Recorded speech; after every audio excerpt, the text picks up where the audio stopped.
désormais tozo longwa déjà na 11 provinces pour to kota na 26 provinces pambate et na ba gouverneur ya sika sengeli bakota ba gouverneur ya ba province ya sika et sengeli bakota masolo mana nde to kobeta na poko alelo to kobeta makamo matali dialogue bato banson na sima ke mokonzi ya mboka ndeko Joseph Kabila Kabange asi kosisa ba consultation na yeto ko yoka bato siko bato banso bakozela des dialogues au peuple congolais akozela mais bandeko mosu bakoloba makambo matali formant ya dialogue yango bakosolola yango na formant nini mpe tokobeta lisusu makambo matali tribune ya ndeko Mozito oyo ya 6e tribune na ye Masili Mabimi oyo azali kolobela makambo matali ville ya Kinshasa eyali lifelo to paradiso na lopoto balobi Kinshasa l'enfer au paradis. Voilà.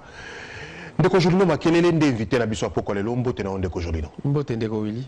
Boni zoto. Par la grâce de Dieu ça va. Moi mikolo mileki ebele. Tango yeso benga ngana yaka ngai. Wana to ndimi tango nyoso to benga ka o yaka ndeko Jolino. Na poko lelo toko solola makamoma ebele. Yo lokola ngai to yebi que découpage et côté déjà en exécution le quoi to bakango dans le poteau sali et bandi ko salima pour ba gouverneur au Bali ba ko kitama moke pour ba gouverneur mosusu pe ba kota ne ba province wa sika ndeko Jolino makili to betaka lisolo ya découpage lobaki découpage ezali nano na tina te sika mais bandeko ba ya majorité bandeko ba tambusi ba moni sika ke na tina mingi yango ba ko continuer na procédure wana. Ndeko soki omoni bazali ko continuer ezali pambate bazali na objectif moko objectif na bango ezali ko compliquer maponomi makoya sima maponomi wana bazali prévu na seni masalema na mokolo jomina mita na le 25 octobre 2015 voilà.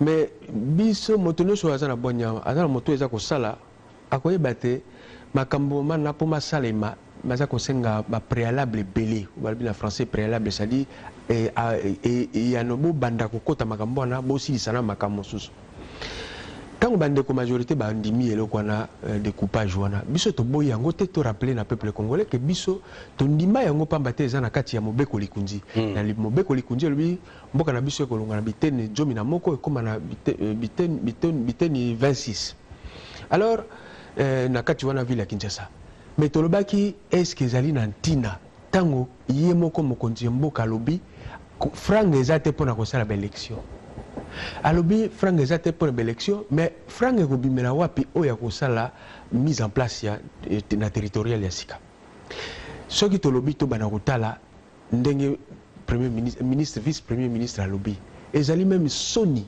ndeko ya koyoka ndeko Boshab vice premier ministre professeur à droit constitutionnel yé yebi malamu constitution sur que pesa seni pouvoir nini organisation de l'élection élection yo ce que ça mamboka wa seni mutako sala yango pe seni mutako akokanga date nini élection yo sama lelo tomoni gouvernement mutako mo décider date nini élection ba gouverneur et ko salema ezali soni na mboka na biso donc so to lobi ke batona ba lingi na bango ko ndima pe ko to sa est-ce que wana ya di sénité seninde ya zako mutasala ka musala wana ya ko pesa date ya ba élection sika ba élection ya gouverneur o ba kozala issu na ba province ya sika ndeko Boshab ya pesi date. Donc le 13 août, il faut que les gouverneurs d'après hier, c'est ni à l'objet de côté, c'est ni à l'objet n'a été ce qui te coca, ce qui te cocaté, ce qui ça m'a donné la date, n'a pas recours, ce que ça m'a boni. Hier c'est à Kangi à l'objet du 27 au 13 août, il faut ma camarade ceci là, gouvernement provincial, n'a pas assemblée provinciale et à en place. Ndeko. Ce que tali et le la patrimoine y a ba province. Lelo tozo ko lubango olotanga kindeko Mozito ata alobaki yango na ba tribune ne moswele kaki lelo okokamata patrimoine ya province ko akatanga okabolango na ba lumami olumami ba Tanganyika etc okabolango lolenge kani mais bango balobi babeza pona ko rapprocher les administrés bato bako tambusama na bato bako tambusa mais baza na raison bango te ezali biso banso ba congolais na San City tolobaka bongo pe tondimi yango na référendum tokotisi yango na mobeko likundi elobama bongo kasi eza problème oyo babengi na lopoto opportunité. Est-ce que awa bozeli 6 ans plus de 6 ans po bosala yango poni bongi bosala yango kaka lelo kaka et ça ko bomba te bangi basala yango lelo po tia kokoso bakokoba ndeko jolino makele bango bakokoba kotambusa mboka. Donc, ma canicito, ko sala mosala na bango na facilité, basé na 1 année et quelques mois. Et donc, le pays ne peut pas s'arrêter. Le quoi, to bagana lo poto, po bato, kalamingité, nani mandat na bango kosi la, ngelo ba bongo te. Ndeko, biso motuna toza kotuna, bayeba ki makambo wana uto to votaki constitution na biso na référendum. Ba délai salamaki po ba sala mise en place wana eleki. Tosali c'est qu'après près de 7 ans, depuis le près de 7 ans, la mise en place de l'Assemblée provinciale, le gouvernement provincial, le Kabola Mbokate n'habité 26. L'élo kaka, c'est-à-dire à la veille de l'élection, Balimbati a bilo compliqué l'élection. Pour la bino, ils allaient pour compliquer l'élection. Mais ça dit moto, à cause de la démonstration, monsieur Ezate, tant yomoko. Kolo makambolobi ozana frangate parce que oyebi ko gérer te ozana frangate à côté na élection. Si ko frango yo ko sala ba mise en place wana et sika yo kamata ba gouvernement provincial. D'abord ba ndako ba ko sala misala. Ba bureau na bango. Ezala bureau esika gouvernement ba ministère ko zala. Ezala esika l'Assemblée provinciale ekozala ezala mosolo ya kofuta ba membre ya Assemblée provinciale kofuta gouvernement provincial na ba collaborateur na bango ba attaché de bureau ba assistant pe ndeko na ngai biloko na nyonso ezomona na te bazosala ngo ki budi po balingi kaka esala ko ya comme ça est compliqué makambo ya ba élection locale yango wana tolobi boye batoyo bakoki kotika yango bakene ba province ndambo oyo ezali viable babanina ndawana o ezana viable te bake mais bango balingi basala ngo partout pour ba compliquer situation partout yango biso tolobi ezali impossible lelo na du pari ngana yo ndenge délai au monsieur Bochaba Pessi que le 13 août la province nous allons installer c'est-à-dire l'assemblée provinciale et ça là élection, il y a un bureau provisoire Sima, et pour un bureau définitif, et pour un gouverneur, vice-gouverneur, et puis si ma gouverneur, on a comment dirais-je, va recevoir, disons, signature, mon koloto ya mokondiamboka, pour bazala investir. Na lobi na yo, tokozonga wa benga sima le 13 août. Nazolo ba téléspectateur boza ko landangai na sengi ndeko Willy abenganga sima le 13 août ba province on a nyoso ba koka kozala na gouverneur ya province té contrairement à ce que Bochaba outi ko loba j'assure na lobi bongo ndeko ngai soki na bongo mi le 13 après le 13 août to ya to kutana ngana yo après le 13 août to ya to kutana wa ndeko jolino makelele na ko signaler na bande ko ba kotala biso ke ozali cadre il y a UNC parti cher et donc autant nous sommes de Vital Caméré et que n'a pas lelo n'a qu'à reconnaître que Nayambakio a de cela 2 mois passés au lobali kambo ya ba jeune majeur bana oyo ba kokisi 18 ans sikao ba on peut participer à la messe électorale ndeko président de la République ndeko Joseph Kabila Kabange à reconnaître yango dans le discours naïe le 30 juin à lobby et sengeli ba jeune majeur bazala enrôlé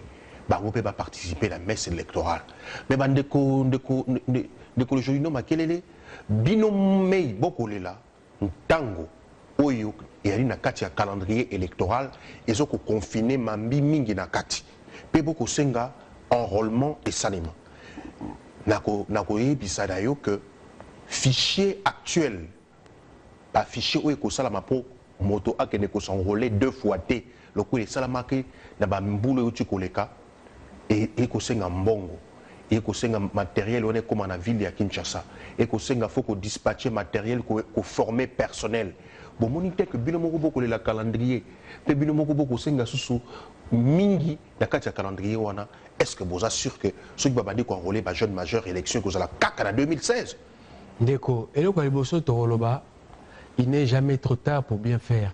Tant que tu as copié le là ouate, Mokondjamboka, il y a un garant, il y a respect à la Constitution. Respect à la Constitution et Sengi à respecter l'article wana ya mitano. Oh, il y a moi na nyusa koksi mibu jomi na mwambe na mboka na biso asengeli apona akenda maponomi pe bako akopona ye ce qui ba condition âge za réunir. Tolela ki yango bato balobi bato majorité balobi non to kokende kaka le 25 octobre. En d'autres termes, lelo ceux qui te landi Mokonjamboka, il faut être conséquent. Ako le baté que ngape na yo ki ba jeune ndenge baza ko lela, il faut ba voter bongo sima akende na conséquence nango te conséquence nango yali ba il faut ba enrôler ba jeune mais ezaka ka enrôlement ya ba jeune te to ko profiter ya to singa ina seni biso toza cohérent to le ba ki boka matama ponomi oyo mazali fixé na constitution te. Le corps d'élection locale, municipale, attaque ou provinciale. Boka matango, toti yango na sima 2016. Bino Boninka présidentielle en 2016. Tolobi boye parce que présidentielle, bisote bato sengi yango, so hôtel mobe kolikundi lobi, élection présidentielle faut la scrutin yango faut la convoquer 90 jours avant fin ya mandat na ye. Le col les a fait un mandat donc en septembre plus tard, il faut ba une opération oyo ekomema biso na maponomi na mois de novembre. Il y a président de la République dans l'Assemblée Asika. Mais la commune d'Engewanate pour l'élection locale, une élection provinciale. Donc pour Nabino, enrôlement et salima. L'élection Moussou Kendasima, des présidentielles et Tikala. Na législative. Bon, ok, d'accord. Alors, si tu as sali bongo, tu as gagné plus d'une année et demie. Donc tu as aussi les enrôlement. Tu as gagné peut-être l'enrôlement et les jeunes kaka. Parce que Mikanda nous sur carte d'électeur, ba fichier yo moko to bawa, eza ko pola. Alors, tu as profité tika, tu as enrôlé bis batonyo sur à 18 ans. Makambo ba fichier, si lim la moko. Enrôlé bato majeur nyon sur la République. Donc beaucoup senga to bandela enrôlement. Oui, to bandeli yango. Tu as enrôlé batonyo sur to si makambo fichier. Parce que les rwanda motono sa oyati musapi, motono sa to yebi ke motoyo à cause de la deux fois. Donc, il y a un fichier où vous allez constituer, vous allez fichier réel. Et c'est ni y a à l'obité, pour ça, la bilan qu'on a 3 mois à peu près. 3 mois. Alors, tout le bakou, tu as 4 mois. Si tu as l'obité, tu as un mois d'août, par exemple. Tu as août, septembre, octobre, novembre, décembre. Enrôlement Sili. Enrôlement Sili. Si tu as janvier, février, tu as préparé l'élection législative na présidentielle calmement, c'est-à-dire franga, d'ici là, tu as franga. Tu as pour l'élection. Parce que franga est alité de konangai. C'est-à-dire que komata ta ponyo, azali na habité yope na mona ka otanga mingi. Otanga mingi oyeba ke loko motomoko mondele babenga Jean de La Fontaine. Azali ko tia babilo ko babenga ba fable. Alors, à mon collègue fable, on a la cigale et la fourmi. Alors, de comment tu as pour Azali, a été façon à Kolobela, la politique, Azosa la cigale. C'est-à-dire, Banda 2012, Kino Lelo, Azakoye Mbaka, cadre macroéconomique. Kaka, on gagne danger, on gagne la commission croissance, on gagne inflation, ce qu'on sali Babylon, c'est-à-dire, Mboka est commune à Franga, Mosolo, Belé, Soukanango, Tango, Kabola, Mosolo. Na ba peuple salaire ko matate sukanango misale ko monana te mais surtout sukanango franga ya ko sala élection fait monana alors yango nga na lobaki yango na lopoto balobi matata pogno ressemble à cigale ayant chanté tout l'été les indices macroéconomiques se trouvent fort dépourvus quand le calendrier électoral fut venu donc sikoyo mutakala ya politique wana imonani c'est-à-dire ba yebi na bango lokote ba kosaka et soko titembe bazana volonté ata moko ya organiser te biso bimisa kingana yaka oyebi ngana yaka na babuku te ba rapport à Cour des comptes la CPI bande kona biso opposition tant que basali réunion baleleki ezala ba Vital Kamerhe ba Bazaï ba Fayulu ba Makila ba Boussa ba Mvemba et consorts banso na cadre la dynamique pour l'action et opposition to ba relever yango ba lobby boy de konangai. Namoubu 2012, papa Matata Pogno, aïbaki déjà en 2011 dans ma polymie Salami, que en 2016, 5 ans après ma polymie Salama. Budget Mbo Canabiso est allé réputé pluriannuel d'après loi relative aux finances publiques, la LOFIP. Et lobby était chaque année, budget Bokosalango sur 4 ans, mais Bokochaka était Ndambo, il y a budget, pour que ça budget il y a 4 ans, 5 ans. Donc il fallait pour l'élection en 2016, abanda kotiaka ndambo na ane moko na 2012 ati ndambo de côté 2013 apesi seni mais yoka makambo nini seni tango parlement motaza autorité budgétaire gouvernement ye pembeni na ye alobi tala seni aza koluka mosolo po asala ba élection maponomi ngai na ndimi proposition ya seni asengi biso par exemple na 2012 asengi biso 250 milliards na 250 milliards de francs congolais. Assemblée, Parlement endimi gouvernement a 250 milliards. Mais yoka gouvernement franc a pesi seni. A pesi kaka 38 milliards. Na 250 milliards. Soit 15% ya makamba sinki. Toye na budget à 2013. Tango Parlement a autorisé gouvernement a pesa seni 219 milliards. Milliards, c'est-à-dire, milliards de francs. Et puis, c'est quoi 219 millions de dollars? Faut le battre de francs. D'accord, okay. D'accord, des francs. Ok.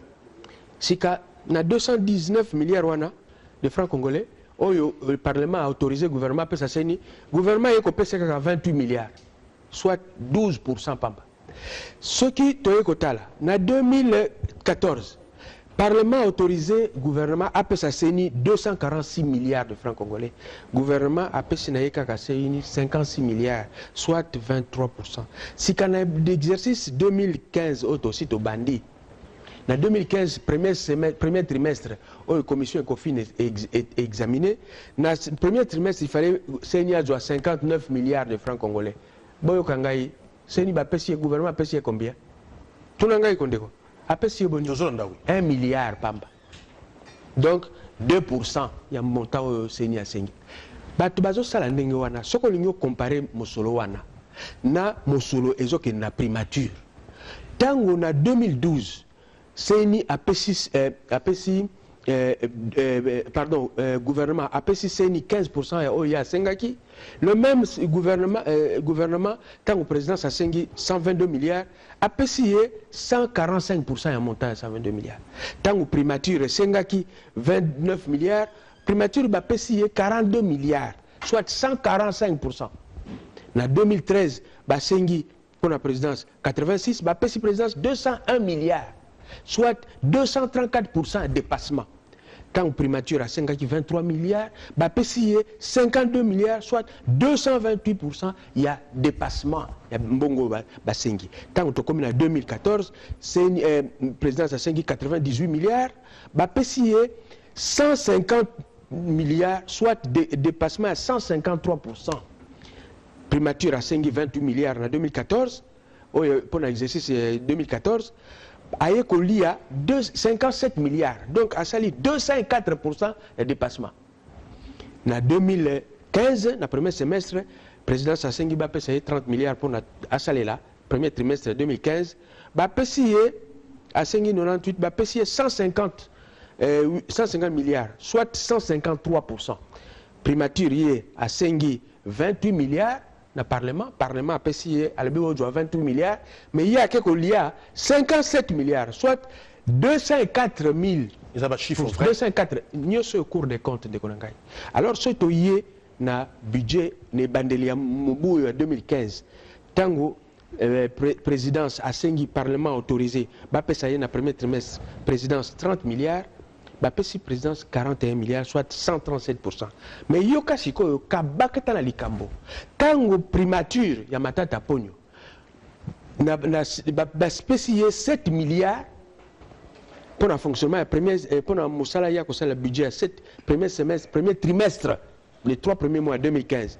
Yemoko a bendi 30 milliards au lieu de 7. A sali déplacement à 429%. Alors gestion en de Konangai, et ça gestion en dengini wana.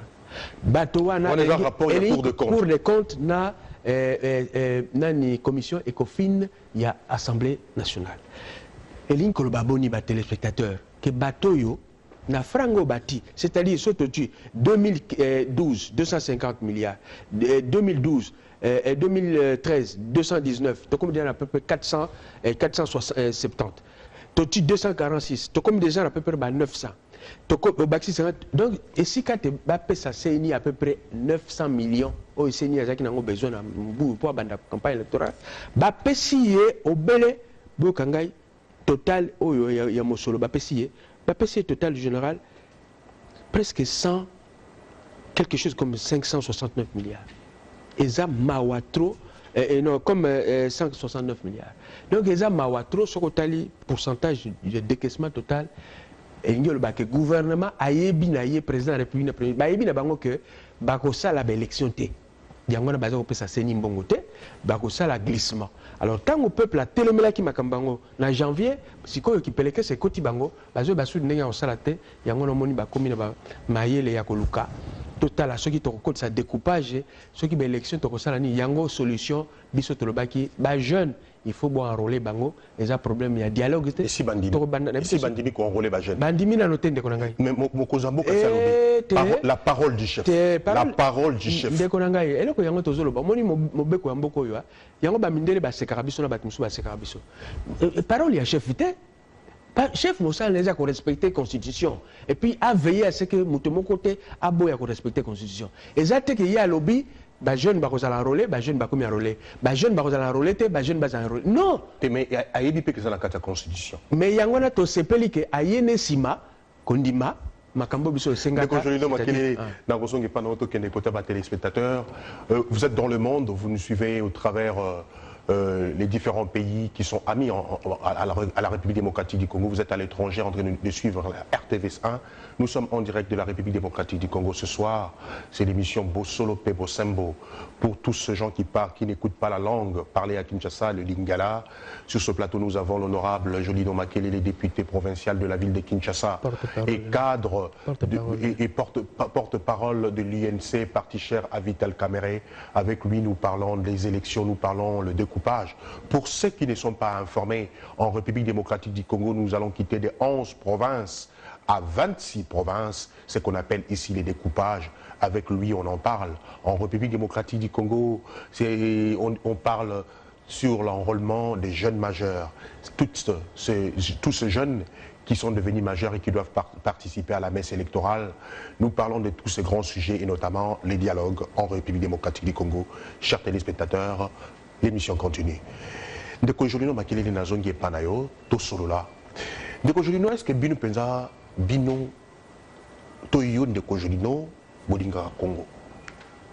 Soyi bolinga Congo ya solo ni yangwe ko sala ke bino parti ya Ndeko Vital Kamere depuis makambo mabanda depuis parti na bino et salema atali kambo mon côté bandeko a majorité baloba ou bino pe bosepela na yango balobi bon to boyata kokutana na Ndeko Joseph Kabila bosolola mpona koyeba nini yango bolingi pepo Congo ekenda liboso kosololeza lisumu te me boboyi dialogue boboya concertation nationale boboyaka nyonso ata ko radicalisme yango ekota na kati ya gestion ya bino bato ya opposition mais bato pe quand même pe beaucoup pesa pasi na mboka. Ndeko d'abord ndenge obandaki wana babengi na lopoto prémisse ntango olobi eske bino bolinga Congo esali ngai pasi eza motuna mais ngai ntango nakosisa démonstration nakotuna yo nani alingaka Congo na ntango nakosala démonstration nabandi nano na démonstration nalobi tant que tu as bitumba M23 tout ça communauté internationale donc na osenga communauté internationale salisa biso pour M23 babima pour ba Rwanda batika biso kimia na ba Uganda zaki boyete to ke ina accord cadre ya Addis Abeba mokoloto ya mokonzi mboka mboka na biso par mokonzi mboka tindi Raymond Tshibanda a obtenu résolution ya Conseil de sécurité des Nations Unies.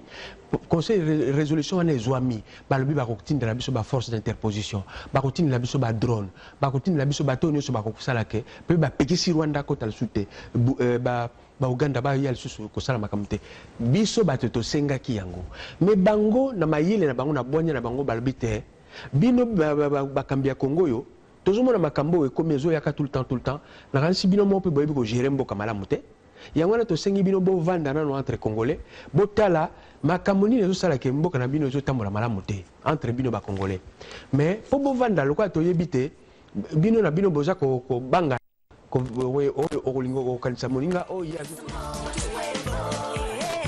na kati kuna na président république alobaki yango ye abengi yango kutu baobstacle mpo tokenda maponomi ya sérieux d'abord babandi kobangisa biso ezali dangereux que na niveau wana kibokonza mboka to baba na kobangisa biso to tokenda ba élection apaisée oh ça dit sans contestation oh sans trouble oh ebisi bango que opposition eza na posa ba trouble nan mais tokeba bato bazolinga babimisa babulu wana bayebite ndenge nini peuple azalaka ba réaction totika biloko wana biso boyi yango makama kobangisa bato boyi yango bino te ba champion pe akobangisa za bino non biso bate non mais ndeko est-ce que biso tolobi ke soto élection eleki totomboka tolobi yango oyoki yango na opposition la kisango na mois de janvier na mois de janvier bato bakufa ba commune zika makambo ebele masalema po bino ba ndeko opposition boko ako gérer makambo na pe malamu te njela na pesa ya ndeko na ngai. C'est-à-dire biso bayi opposition en tout cas biso na UNC toza ba légaliste. C'est-à-dire mobeko likunzi ezali kwa Biblia ya Congo. Eza moto azali kolo nango azali te. Ezala mokonzi mboka moto azali kolo ya Biblia wana azate. Makambo nyonso fait salama conformément à Biblia wana constitution. Tango yo zoloba ba élection balobi ekotalema na délai tel. Sika yo lobi avant ma ponomi wana salama il faut to sala na recensement surtout silisi ba recensement seulement bongo to bani élection. Or to yebi biso to yebaki yango élection na recensement surtout bandi yango na mboka monene kwa Congo. Ça dit okota na bajamba forêt équatoriale. O recensé pygmée o auti ko botama na forêt équatoriale. Mama oyo auti ko botama na kufi. Lelo o recensé batona nyoso na ba payo baza na Congo. Inga prendre biso tango mingi. To yebaki yango moni to comprendre yango pe to bana Congo to telemisi bango ba telemi. Mais surtout ndeko na ngai dialogue oyo tolobi biso to boyi makambo wana ya bitumba. To boyi yango donc moto ayela biso bulu wana te ke soki boye na dialogue te alors bitumbe ko bima to yeba to contrôle to boyi eloko wana biso zo sala na UNC mise en garde na bato bazo sala apologie ba trouble to boyi eloko wana parce que ezane to lingo bangisa congolais a voter malamu te ou bien kene pona nini nazongi na likambo tali dialogue to kotia nini na kati ba sujet nini baloba ikuna balobia calendrier électoral to solo lango na kati ya dialogue makamba franga to solo na kati ya dialogue makambo ya ba loi oyo kozwa na parlement to solo na dialogue vote ya ba jeune to solo na dialogue mais ndeko na ngai na lina sala démonstration bandeko bino bato bozolanda biso awa eza bosembo bosolo moto moko te ya majorité akoki ko contester eloko ya liboso calendrier électoral constitution pesa mosala ya calendrier électoral na CENI ko sala ko loba date nini ba élection ko salema ko enrôler bato ko fixer ba date ba élection tout ça constitution pesa makambona na CENI donc moto ya monique aza d'accord te na calendrier ndenge biso ba yi opposition to monaki te calendrier wana to sepeli pas eza calendrier global et ti mapono minyoso mais to monaki ke eza irréaliste et puis eza contre la constitution to tindelaki bango mokanda contre proposition to lobitala bo kamata botala ndenge biso to moni calendrier bino bosali tango batali yango bango moko na kati ya CENI ba moni te makamaza kuna maza motuya basengi batu ya majorité bango pe baya baloba o bango bakanisi na calendrier malo abandaki yemoko réunion wana donc vrai dialogue il faut ça la mana CENI entre baye opposition baye majorité ba bailleur de fonds éventuellement na ba société civile ba bandaki yango déjà donc président Kabila boule na oyo aye ko yiba excusez l'expression dialogue ezalati ba baye ko joie boule ba tozaki déjà na CENI mais biso de lobby et ko sala makuna te soki dialogue on sala mana CENI parce que c'est une na constitution yende mutako sala mapono yami balé quand balobi o franga na laxibino démonstration awake banda 2012 président de la République na matata ponyo le gouvernement bazaki na bango na posa élection sala maté omoni ba franga ba folar bazo pesa CENI mon nani ngwa kolobaki ba pesa CENI mbongo te et bongo soki lobi na tongo ki CENI azu mbongo nyosa sengaki ndeko na tozali awa to sala finance publique eza ma solo ya ma sécurité c'est-à-dire franga oyo c'est vrai que la gestion oyo Cour des comptes a dénoncé ba compte secret ba compte parallèle oyo pas de porte minier ba redevance pétrolière mususu na bambongo mususu paiement ba redevance mususu na DGRAD na DG ekendaka compte wana mutajera kango c'est pas le ministre des finances ndenge ba comment na loi na l'OFIP loi relative aux finances publiques c'est pas le ministre des finances faut pesa mandat na mutu moko ya yebite mutu wana gérera ba compte wana et pas mbongo na oleka ngai te mutu na lobby Cour des comptes donc na yami balé na lobby likamba franga gouvernement oyo a commis mutakala c'est-à-dire essayer bimi na poisake azalaki na posa ko gérer parce que frango yonoso il fallait appeler ça au total 714 milliards de francs congolais a pessiné kaka 123 La fin du semestre, le trimestre aussi. Attends, beauté.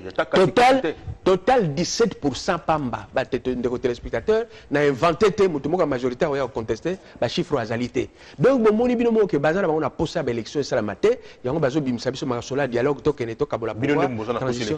Bisonde to na posé à l'élection parce que comment mi bongo. Yami sato na suki na kosu sawa. Yami sato mapono eloko babengi même vote ba jeune. Vote ba jeune wana ezali droit constitutionnel président de la République il est censé à faire respecter droit wana. Mais tant que Seigneur a bio ba jeune ba voter enrôlement bango en 2016. Il fallait déjà beaucoup de toyoka yé alo ba mutaliboso mais biso ba opposition biso to lobiango. Donc wana pe solution nango ezaka na Seigneur. Donc lelo elo comme bazo yoka pas ces années. Ba bimana public ba lo ba biso ndenge ba yoka biso to lo ba indice macroéconomique ndenge to na la rebelle to na biso la arrêté. Donc, to Sarabino, budget 9 milliards euros, et ça 9 milliards, comment coûte 5 milliards. Donc, aussi de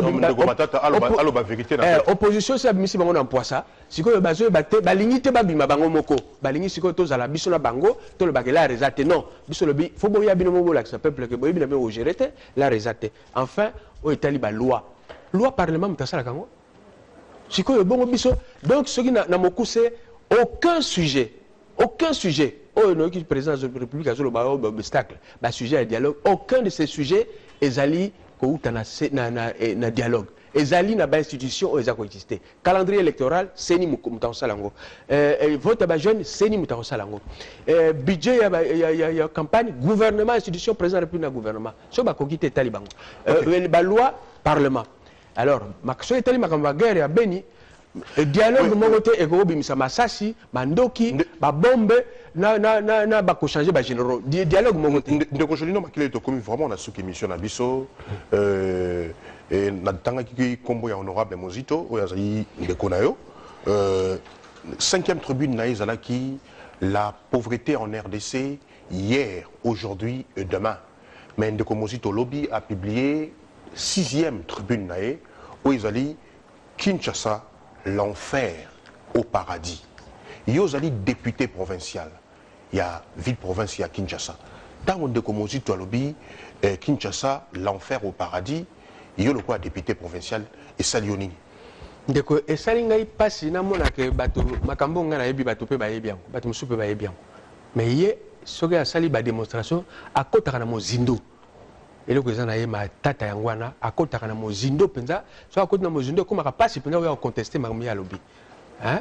Yango ngai na adhéré totalement na ba relevé ngai na assemblée provinciale ya Kinshasa. Nazali ndeko ngai na kanisi bozo landa bien bino téléspectateurs boyo kanga bien.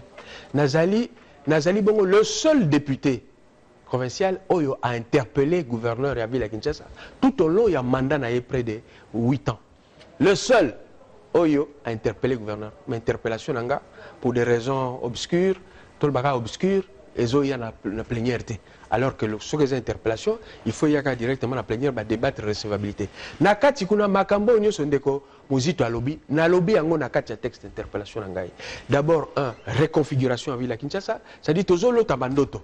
Ne tozolo tabandoto tomona kaka lobby Kinshasa dans tokangi miso dans 10 ans Kinshasa batbakomo kangana bandako. Donc nakati le pango bakomo morceler sous le pango moko ba morceler en 4. Pour place bat vendre des athées. Les Rwanda bokoye ba que courant moyen et coca na batelo na kata Kinshasa ces athées. Les Rwanda bokoye ba que même maille pression à courant na prix à maille et cocaté. Même ba route oyo e ko sala que ville à Kinshasa déjà lelo binomo bozo tala. C'est vrai ba vimisi ba route. To komisi au moins biso za normal. To betaka maboko na gouvernement et président Kabila o a vimisi ba boulevard. Gouvernement vimisi ba boulevard. Tozaba mission Koufate, boulevard il y a 4 bandes comme 8 bandes.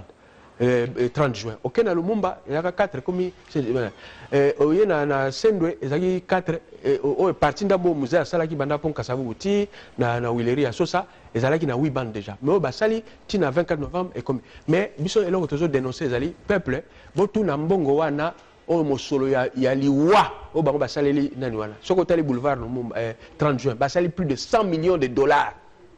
Alors que Barroso a 30 millions de dollars, le boulevard Lumumba, Tina aéroport, Barcelone a plus de 250 millions de dollars, alors que Barroso a pour 50 donc, millions. Donc, vous êtes d'accord que Kinshasa, ils ont dit enfer, l'Ifelo, Nakatia paradis. ndeko na ngai nandimi yango pamba te soko tali Kinshasa eza pensé te c'est-à-dire eloko moko eza te ba plan ezali nango mais plan wana izosenga moyen et moyen yango bato oyo bakopesa moyen c'est le gouvernement matata pogno soki na 40% ezokende ba province apesa soki na 40% wana azopesa ne kaka 5%. Ndeko ba investissement wana menene otoko réfléchir sur le Kinshasa de demain par rapport à la population et uta wapi. Donc volonté ezalité volonté politique mbongo na bango kaka ezali le kana compte secret bato wana mbongo wana parlement abiko contrôler. Ndeko jolino makelele to komi na sous émission na biso mais na lingi to clôturer pambaté dans to yebisa que 6e tribunal na to yebisa que Kinshasa l'enfer au paradis. Et le tribune boti yango za 4e tribune biso to tanga rango tango nyonso quoi ba pandisango poto yeba balobaki la pauvreté dans la pauvreté en RDC hier, aujourd'hui et demain. Mais ndeko matata alobi que plutôt ça qui chômage en RDC hier, aujourd'hui et demain. J'allais parler du chômage. Mais kasi nengina loba boye ndeko Julino Makelele. Ndeko matata alobi 100 000 emplois l'an. Oya kopesa na ba congolais ba demandeurs d'emploi ba oyo nani ba université zoko déversé na kati ya monde il y a des demandes d'emploi mais 2 millions de demandeurs d'emploi là 100 000 plutôt 100 000 emplois oyo ndeko matata kopesa na mbula moko mais contract c'est ça moi moké comment boko ba ke bino boza na cantine ya mai boke ndeko chango na monanya koka pe koka. Ndeko obi ngai nalingaka to sembola pona ba téléspectateurs o bazolanda biso o bayoki peut-être makambo nyonso balobi wana le poto malamu te to sembola ngona mokuse.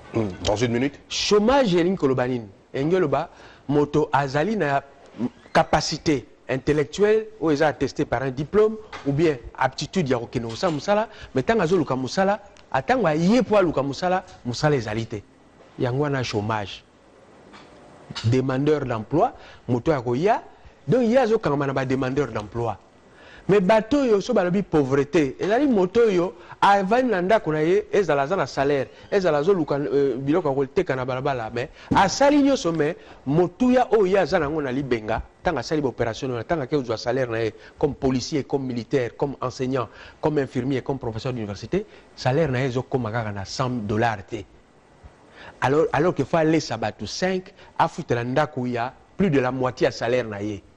Motowana akoki ko lia mosunya nyamate, akoki lia mosunya mbisite, akoki ko mela ko faire soigner famille na été, akoki saba une école maternelle te pe classe malamuté. Au moins une situation ils vivre ba policier, ba militaire, ba enseignant, ba pauvreté yango wana. Donc batika ko confondre biso. Ce demandeur emploi to boy ce le demandeur emploi.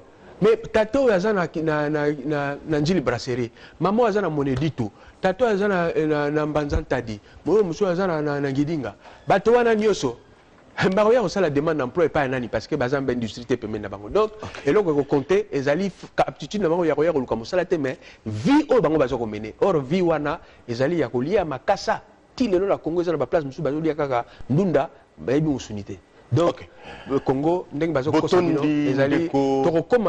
le cadre d'un pays à revenu intermédiaire T en 2030. Donc, comment alors que on a besoin de un rêve au pays émergent, merci de Kocholino Makelele, Totondio Botondi, Tango Nyonso, émission Bosolo Pe Bosembo Baport Tangoza Kofunga Mapona Koyambayo.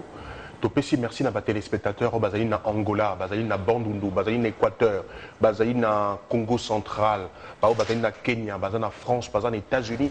Ba onion surtout ba komela kabiso au travers ba réseaux sociaux au balinga émission de Tony Bino Botondi tokoko ba kosa mosa na biso to komi na souk émission à poko lelo Botondi de ko je le nomme Makelele, merci Nandeko Hervé, merci Nandeko Titi, merci Nandeko Brandon.